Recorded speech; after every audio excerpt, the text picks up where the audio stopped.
I'm Ana Ribeiro, and I'm the creator of Pixel Rift. It's a DK2 game. Great. So, explain what Pixel Rift is. So that's a hard question.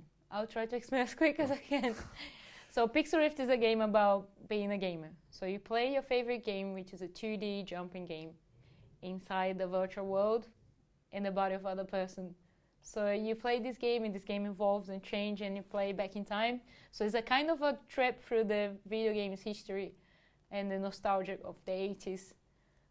And that's to summarize as much as I can. So where did that come from? So were you thinking, do you have like a nostalgia about these games? I think I'd like to bring it back to see if I could re-enjoy them again. So yeah, that's why I kind of was talking today. I born in 1983, and I grew up playing like IDC, Atari. Mega Drive was already something that I thought it can go better than that. So you can tell us. So I grew up in this amazing age that we had all the explosion of the video gaming industry, like born and growing so fast. And I really want to share this in the game, something that I think it would be good to celebrate and show the other who didn't have the opportunity to live this, like the new generations, and also who live to remember and celebrate. So the game is a kind of travel. It starts in the 70s and you go through time. Okay, I mean, because I was a huge Mega Drive fan, so within this game, have you got recognisable experiences from that generation of gaming? And if so, what? So it will be the demo now. In the moment, we just have level 3, which is now it's the Game Boy version, a reference of it, which is 1989. The next episode will be reference Mega Drive, Super Nintendo, and we will have we can have a copy of it, but we want to have something that you recognize the graphics and the way you used to play those games. You have to blow the cartridge, stuff like that, and also you're gonna the music, the environment, the culture I want to bring as well in the game. So just to clarify then, so it's really hard, I guess, to describe things. People just have to download demos and stuff. So you're not putting the games inside. You're creating an environment that you can then emulate. Like, is it effectively an emulator for gamers? It is a little bit more than that.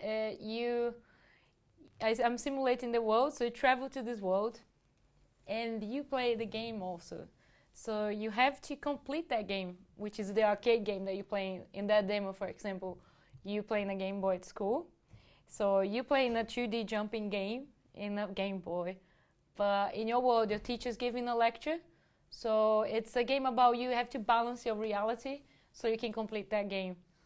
So it's kind of a little bit meta. That's why I say it's hard to explain.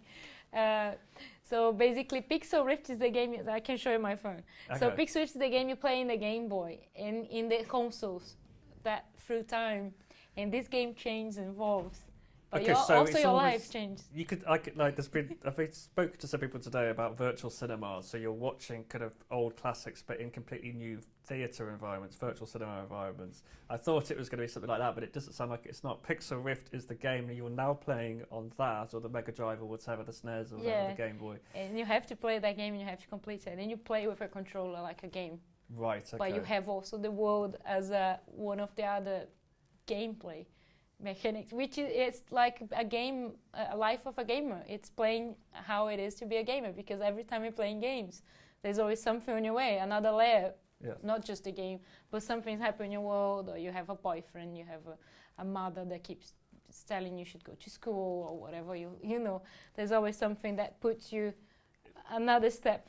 I think it's quite good if you can't kind of know it, because then you're going to have to say people are going to have to try it, which is great. People are like, I'll have to try it. I don't quite understand. And the demo is online. It's on the Oculus website. It's the first place at tech demo, as a tech demo in the Oculus Rift.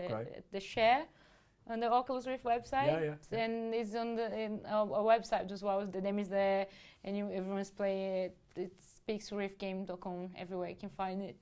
So great. So you've got that out there, and then obviously these things. It's kind of a running theme at the moment. That is, what are the commercial opportunities? It's relying on a lot of people to create great content effectively for free, because there's no unless you're commissioned by like Samsung to create something for their new Gear VR.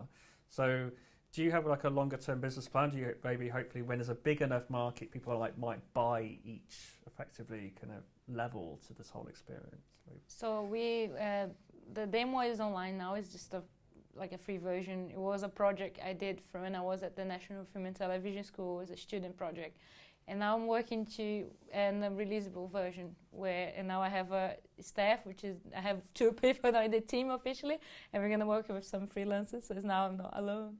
And we are working now this whole year making 3 episodes. We're gonna release episodically. So we're planning to release in the end of the year, first episode.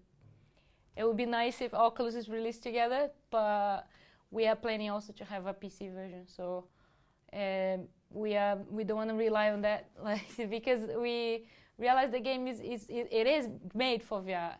The game is better in VR. It is a different experience. But I know some people enjoy it because I had some people that don't have the headset yet. They want to play it, and we want to give the opportunity to people to experience in a different way. So we're gonna make these options. We have green-lighted now, Steam Greenlight, so we're gonna sell Steam Greenlight on the end of the year. And that's the plan. So I guess get on Oculus Show and download the demos so people who haven't will know exactly what we're talking about. Sounds very interesting. And finally, can I just have just some of your thoughts on the SouthWest VR event? Has it been useful, or what would you like to see next year, kind of thing, if it comes back? It was a great, big event. The next event, that big, really interesting talks. It's impressive how we evolve VR in 1 year. I think we are pretty close to get a proper VR experience, and yeah, it's really exciting to see what everyone is doing, catching up with the other developers, because at the moment I'm at home working. It's crazy, so like in a dungeon. So it's nice to go out and see the world. That's the moment I kind of go out and see what's going on with the world. But yeah, it was a really good event. I never been in Bristol before, so it's nice.